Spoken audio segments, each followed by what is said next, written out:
The bank statement stared back at me like a cruel joke.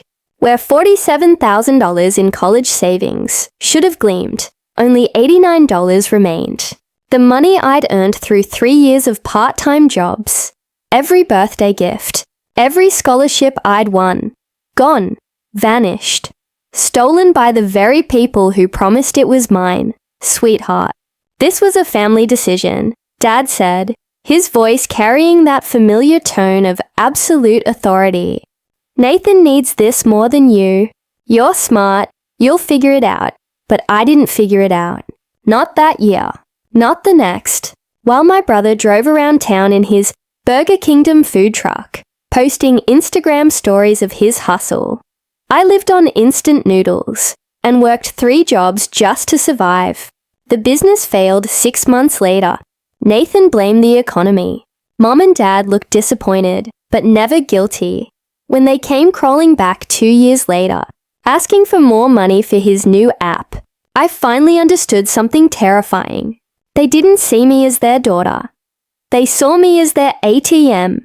This is the story of how I learned that sometimes the person you're supposed to trust most will betray you worst, and how I found the strength to rebuild not just their lives, but my own, on my terms.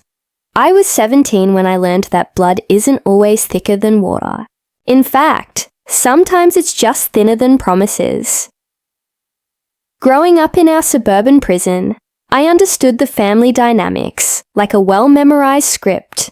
Nathan was the golden child, the one who could do no wrong, despite never doing anything right. Me? I was the reliable one, the backup plan, the daughter who earned her love instead of simply receiving it.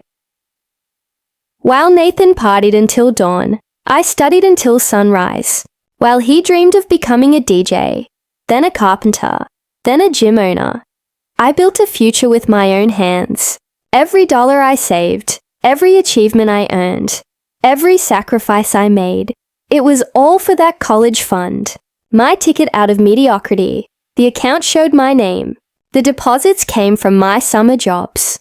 The dreams were mine, or so I thought. I'd been planning my escape from our small town since middle school.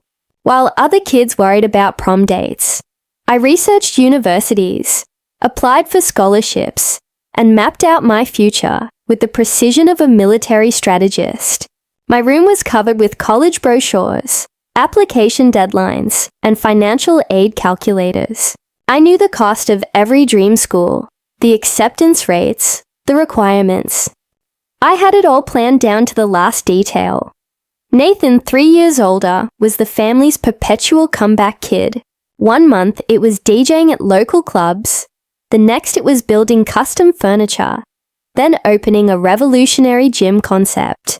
Each venture was announced with grand fanfare and ended in quiet failure. But Mom and Dad never lost faith. He just needs the right opportunity, they'd say, while I quietly added another scholarship to my list of achievements. The food truck idea was Nathan's latest obsession. Burger Kingdom, he called it, complete with a custom-painted vehicle and social media accounts. He'd convinced Mom and Dad that it was a guaranteed investment that would pay for itself within 6 months. The fact that he'd never run a business, cooked poorly, and had no understanding of food service didn't seem to matter. What mattered was that it required money, all of it, every dollar they'd saved for my college education. I discovered the truth by accident. Coming home from school one afternoon during my senior year, I heard voices from the kitchen. Mom's tone was urgent. Dad's was defensive. It's all of it, Mom said. Every penny we saved for Sarah's college. But Nathan says it's a sure thing. He just needs the truck and equipment, and he'll pay it all back. My heart stopped. I rushed to my room, logged into the bank account we shared, and saw the balance that would haunt me for years. $89. 3. The confrontation that followed was like watching a train wreck in slow motion. Mom looked guilty but not surprised. Dad looked rational, as if he'd made a perfectly logical business decision. Sarah, this was a family decision, he said. using that tone that meant the discussion was over. Nathan is family. He has a plan. You're smart. You'll figure it out. You gave away my future, I said, my voice shaking. The money I earned, the money I saved, it was mine. We're investing in your brother's future, Mom replied. Yours is already secure. You're the responsible one. The responsible one. As if being reliable meant I didn't deserve dreams. As if my careful planning was just being responsible, while his reckless schemes were pursuing dreams. The food truck disaster was spectacular. Nathan spent our family's future on marketing campaigns and expensive equipment, then gave away free food to friends while I worked 2 minimum wage jobs. He posted daily updates on social media, calling himself a serial entrepreneur and a hustle culture icon. When it inevitably crashed and burned, he blamed everything except himself.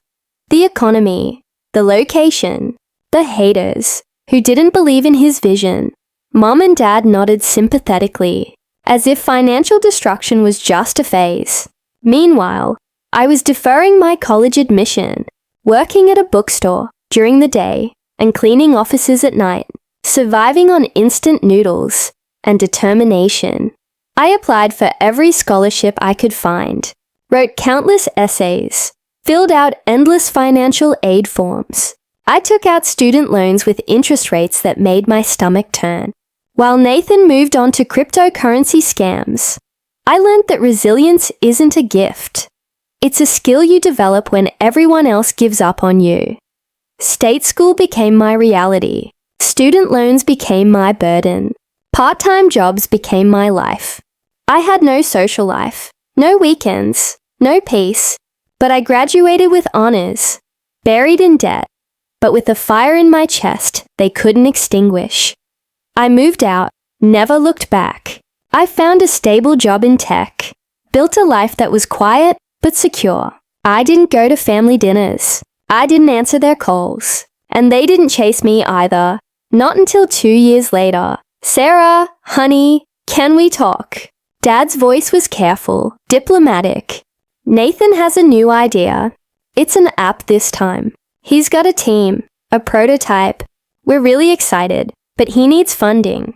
We were hoping you could help out. Just a small loan, Mom added, her voice carrying that familiar note of manipulation. Nothing crazy. You're doing well now, right? I felt my jaw clench so hard I thought I might crack a tooth.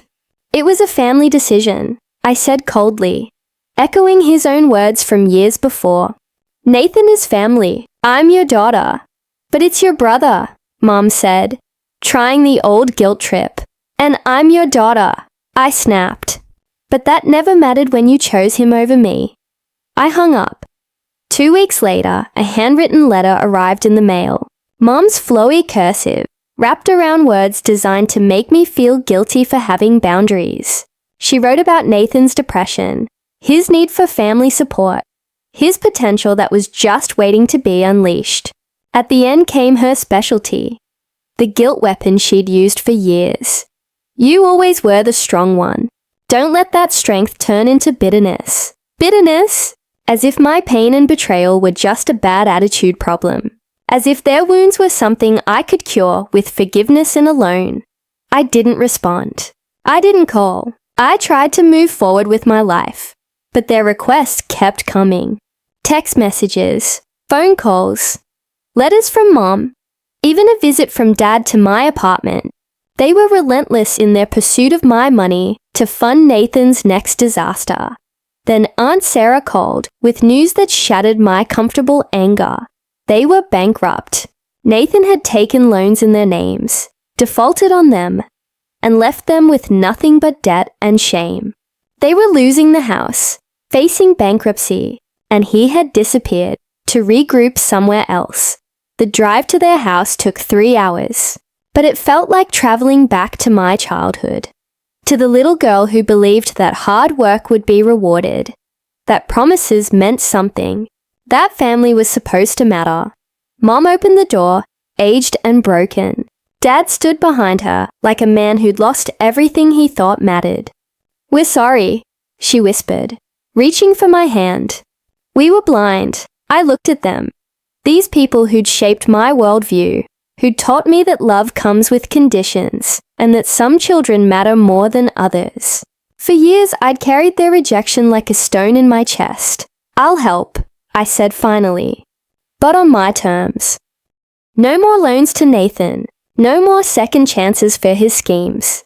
I would save them, but I would also save myself.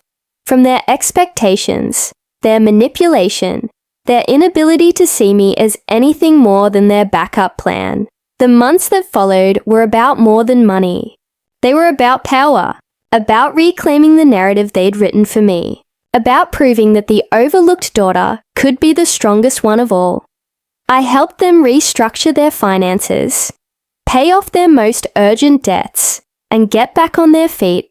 I didn't do it for them. I did it for me, to reclaim something they'd taken long ago. My power, my sense of self-worth, my ability to believe that I mattered. Nathan tried to contact me once. I let his call go to voicemail. He sent a text 2 days later. Heard you're helping Mom and Dad. Any chance we can talk? I blocked his number. Some bridges aren't meant to be rebuilt.